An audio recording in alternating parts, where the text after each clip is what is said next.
Welcome to the Oasis, my name is Mike, and today is an exciting day as I get to share with you some gameplay and my thoughts on Resident Evil 4 VR. Resident Evil 4 is a game regarded by many as not only one of the best games of the Resident Evil series, but one of the best games ever made, full stop. It originally released way back on the Nintendo GameCube in 2005, and since then has been ported to practically every major gaming platform. As a huge fan of the Resident Evil series and as someone who loves VR, when Oculus announced that this beloved game was coming to virtual reality for the first time, it got me genuinely excited to play through the game once again. The big burning questions on everyone's lips are, does this port deliver? Is it the full experience? And is Resident Evil 4 best played in VR?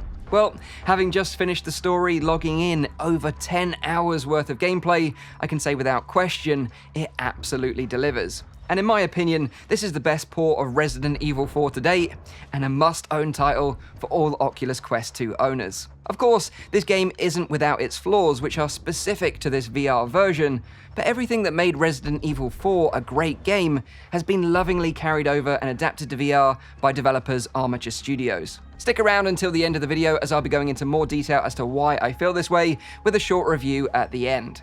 Resident Evil 4 VR releases tomorrow, the 21st of October, exclusively for the Oculus Quest 2 for $39.99 in US dollars, $29.99 in British pounds. Sadly, just like the upcoming Medal of Honor, Resident Evil 4 VR won't be available for the original Oculus Quest, so please bear that in mind. Now, I hope you enjoy this gameplay, and without further ado, let's dive in.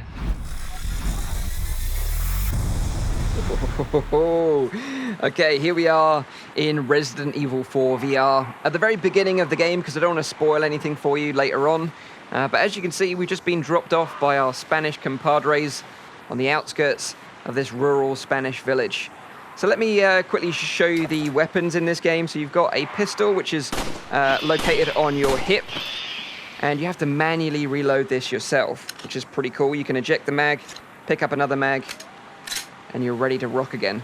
The cool thing about this is you can do little tricks and spin it around if you're feeling a bit like RoboCop, which is super nice. There is a laser pointer normally, but I've turned that off as, yeah, I don't really need it. You've also got a combat knife on your chest, which is going to be useful for when you want to swipe down some enemies when you're low on ammo. And here on the left-hand side, you've got your watch, which displays your current health, the current time and date, which is going to be useful if you get super immersed and lose track of time, and how long you've played, and also how much cash you're carrying. So as you can see, when we approach these crows that we've dispatched, you can pick up items. They kind of float to sort of waist height, and you can grab them, inspect them, and when you release the grip button, they're added to your inventory, which is pretty cool. Let's see what we got here. Ooh, quite a little spinel, a little gem. Very nice.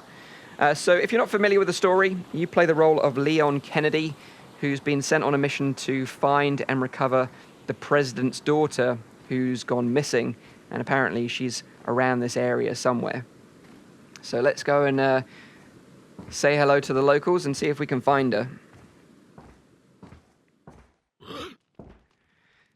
So as you can see, these cutscenes, they play out this way in the game. So you're in this VR immersive environment, and you watch this flat screen in front of you. You're probably wondering about my outfit, the RPD outfit. It's actually an unlockable once you complete the main game. You can get Leon to wear his outfit from Resi 2, which is pretty cool. This guy's definitely not happy that we're in his house. If you might recognize a girl in his photograph. ¿Qué carajo estás haciendo aquí? Lárgate, cabrón! Now, I don't know what he said in Spanish, but I'm pretty sure he politely asked us to leave. He's grabbing his axe. Freeze! I said freeze!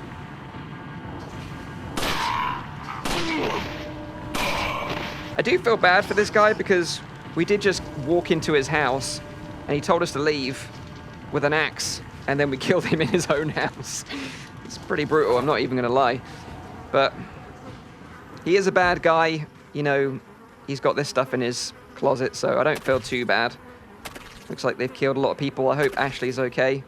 Well, we'll soon find out. So let's have a little look. It does look like we're surrounded here. We've got some ammo behind us, so let's grab that. Some 9mm ammo, very nice.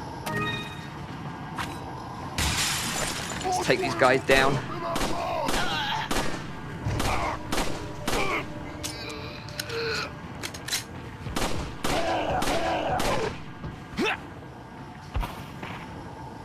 It is a little bit jarring when it sort of jumps between the VR environment and then the little cutscenes, but I'll talk more about that at the end of the video. So let's see what goodies we've got here. Got some more cash, very nice. And what else we've got? Ooh, some more ammo. It's going to come in useful. So Resident Evil 4, if you've played the game before, you'll know that it's littered with boxes which you can smash using your combat knife. Green herbs provide health, which you can mix up with other herbs as well to make them even more powerful. Got some cash, got some ammo, and this is really cool. This is how you save the game in Resident Evil 4 VR. So if I just show you this, what I'll do is I'll overwrite this one. And you get this full typewriter, which you can type in yourself with your little one finger grandpa typing. Hit return. There's your little save. Very, very cool. Got some more pesky crows.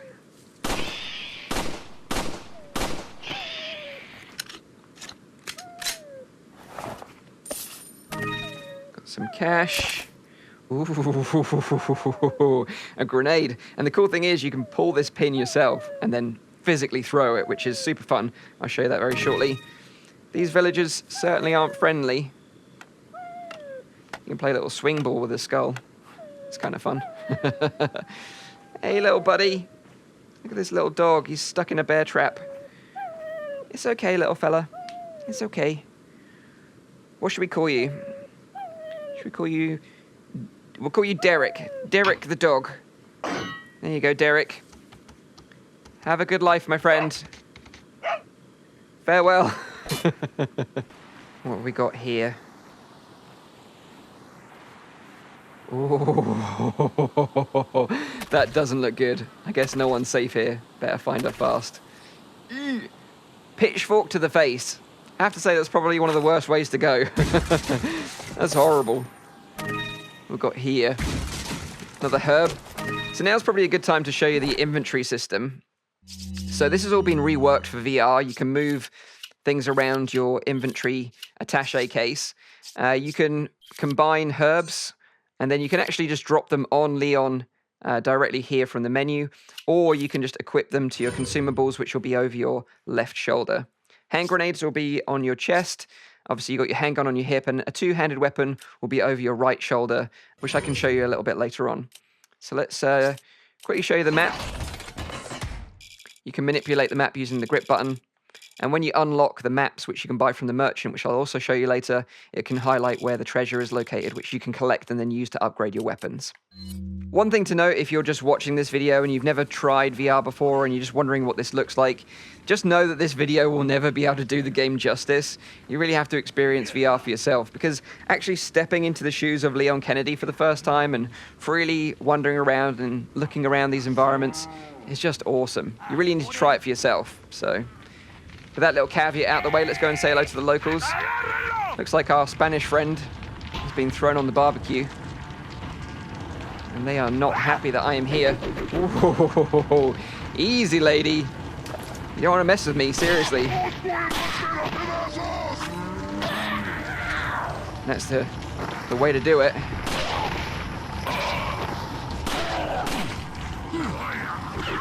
Ooh, someone's throwing something. Let's get out of here.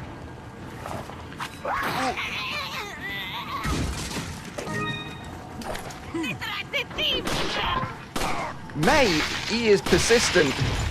Let's get in here. Have a little look around, see if we can find some... Oh, hello. Incendiary grenade. How about this? Here you go, fellas. Very cool. Uh-oh, he's coming in. You can kick down doors by tapping A if you're in a rush.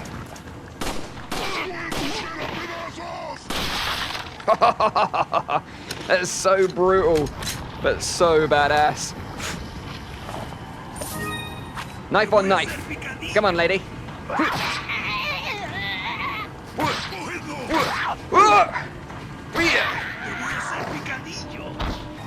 Whoa!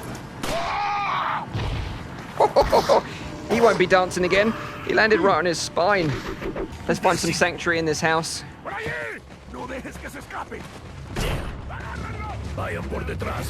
are these people? They are super pissed. They think I'm Boris Johnson and I've caused Brexit. What are they planning? Resident Evil 4 Brexit edition. Shit. Yes! This is going to come in useful. We've got some cartridges on the bed. Very cool. Say hello to my little friend. Oh! That is just so brutal.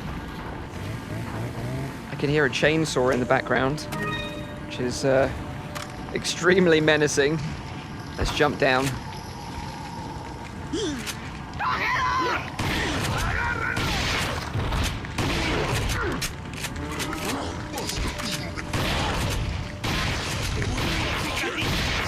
The shotgun is just so satisfying. Oh, Mr. Chainsaw Man! Grenade the out!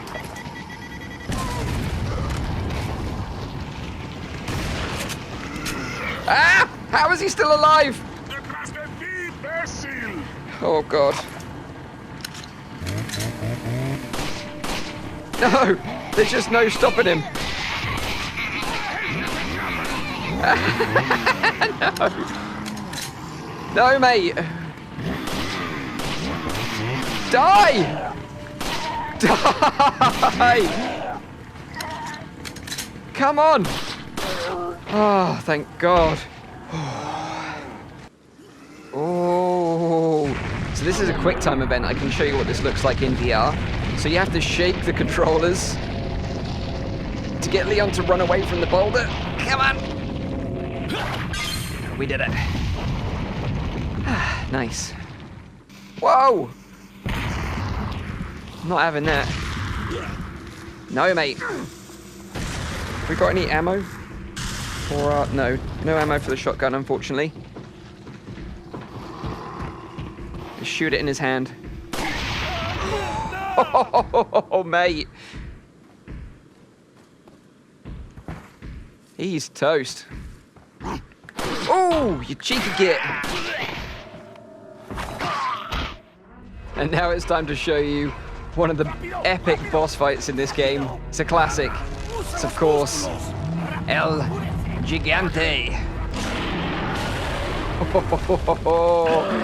Yes! Let's go, El Gigante!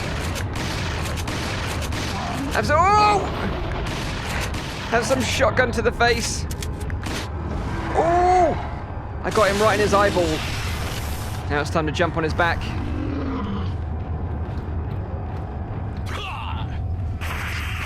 Yes! Slash it up! He's even angrier now. Right in the nuts. Uh-oh, we're out! Ah! No! Oh my God! Oh! It's Derek! Yes! Go on, Derek! Bite his bollocks off! Go on, my son! Go on, mate! Do him! Don't you dare hurt that dog, I swear! One more round and he should be dead! Oh my word! It's time to bring out the big guns, Derek! Say hello to my little friend!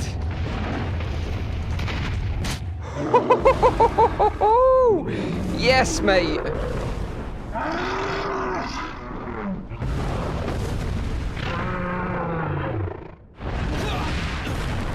Right in the boat race. And he is down. Epic boss fight. Even more epic in VR. So, I hope you've enjoyed the gameplay. Now it's time to jump to the outro where I can give you my thoughts on this VR port of Resident Evil 4. Ooh, some gold. Let's go. Okay, so that is some Resident Evil 4 gameplay to give you a taste of how the game plays in VR. For this short review, I'm not going to focus on the game itself, as we already know that Resident Evil 4 is a fantastic game, and instead, I'll focus on how this game translates into virtual reality. As I've been gushing about this game so far, let's start with a few things that I didn't like so much. Firstly, Resident Evil 4 has many cutscenes and QuickTime events throughout its roughly 10-hour story campaign. When these cutscenes or QuickTime events are triggered in this port, you're pulled out of the VR game world and placed in a dark room, presented with a flat screen video which displays the cutscene or event. Now, while I appreciate that this had to be done this way as it would have taken so much more time to completely rework these scenes, it is quite jarring, especially when the cutscenes last just a few seconds, like when Leon jumps out of a window or climbs a ladder, for example. In one particular boss fight on the lake, this happens a lot, and you're constantly being pulled in and out of the cutscene environment. It happens so frequently, in fact, that during this boss fight, for the first time in a very long time, I actually got a little disorientated in VR. Thankfully though, the developers Armature Studios recognize this particular encounter as being problematic and offer 3 different comfort options to play this out. I should stress that I didn't have any issues with any of the other boss fights throughout the rest of the game. Despite these issues though, stepping into the shoes of Leon Kennedy in VR, being completely immersed in the environments, and having full control over the action is brilliant. It's honestly some of the best fun I've had in a native Quest game to date. Meeting the merchant in VR for the first time genuinely filled me with joy. What are you buying? Hunting for hidden treasure, selling it to the merchant, and upgrading my gear brought back so many amazing memories of playing Resident Evil 4 for the first time many years ago. Thank you. All of the weapons in the game are so much more fun to use in VR, as you get to physically aim them yourself, and each weapon has their own unique reloading mechanic, which you also have to play out yourself. Once you've got the muscle memory dialed in, it becomes incredibly satisfying to reload, swap weapons, slash with a knife, unpin a grenade, and hurl it at a horde of enemies. One thing you'll notice when playing in full locomotion mode is that the action is much faster in VR than the flat versions of the game. In VR, you're free to move and strafe whilst aiming, which gives you quite the advantage over the enemy, and making the game feel much more action-packed than previous versions. Although, if you're a purist, you can enable a setting where you won't be able to move whilst aiming, just like the original game. If you're not comfortable with full locomotion, don't worry, there are plenty of options including teleportation, blinders whilst moving, snap turning, and you can even select weapons from a selection wheel if you don't want to reach over your shoulder. It's great to see such a wide range of accessibility and comfort options, so the game can be tailored to suit a variety of playstyles. Now, although I would have preferred a full PC VR version of this game, Resident Evil 4 looks pretty good, despite its 50 shades of brown in the early environments, and it runs incredibly smoothly on the Oculus Quest 2. You can tell that it's been highly optimized for this headset, and I'm assuming they couldn't reach the same quality with the original Quest, and therefore decided not to support it. When you compare this to Resident Evil 7 in VR, which was exclusive to the PSVR, Resident Evil 7 definitely looked better due to the power of the PS4, but it was limited to gamepad-only controls. Now, Resident Evil 4 doesn't look as good, but in my opinion plays better due to having those full motion controls. Another thing I want to mention for the die-hard fans is that the additional content that came with later ports of Resident Evil 4 aren't present in this VR port. You don't get to play the Ada assignment, Mercenaries, or Separate Ways content in VR. Maybe if demand is high enough, Oculus and Armature Studios will consider this as future DLC. With that said though, there is plenty of content in this VR port which weighs in at just over 8 GB to download. Once you've completed the full story, you unlock Professional Mode, where ammo is even more scarce and enemies are even tougher, providing a real challenge. And there's also Game Mode Plus, where you can carry over any equipment from your original playthrough into a new game along with some new character skins. You also have a shooting range, which is surprisingly fun in VR, where you can unlock collectible models of your favorite characters from the game. Overall, Resident Evil 4 is just what I wanted out of this port, a faithful recreation of one of my favorite games in VR, and despite it being 16 years old since its original release, this old dog still has some new tricks up its sleeve, and it's definitely worth your time and money, and in my opinion, is a must-buy for any Quest 2 owner. So, that's Resident Evil 4 VR. Let me know if you're excited for this game in the comments down below. Have you played the original, or will you be playing Resident Evil 4 in VR for the first time? I'd actually be quite jealous of you if that's the case. Also, let me know what other games you'd like to see ported to VR in this way. I have to say, if I had to choose another title for a VR port, I'd love to see a Dead Space port in VR. I think that would be totally epic. But of course, let me know your suggestions in the comments down below. Leave a like if you enjoyed the video and you found the review useful. Make sure you're subscribed for all my future VR content. And as always, I'll see you on the next one. Cheers.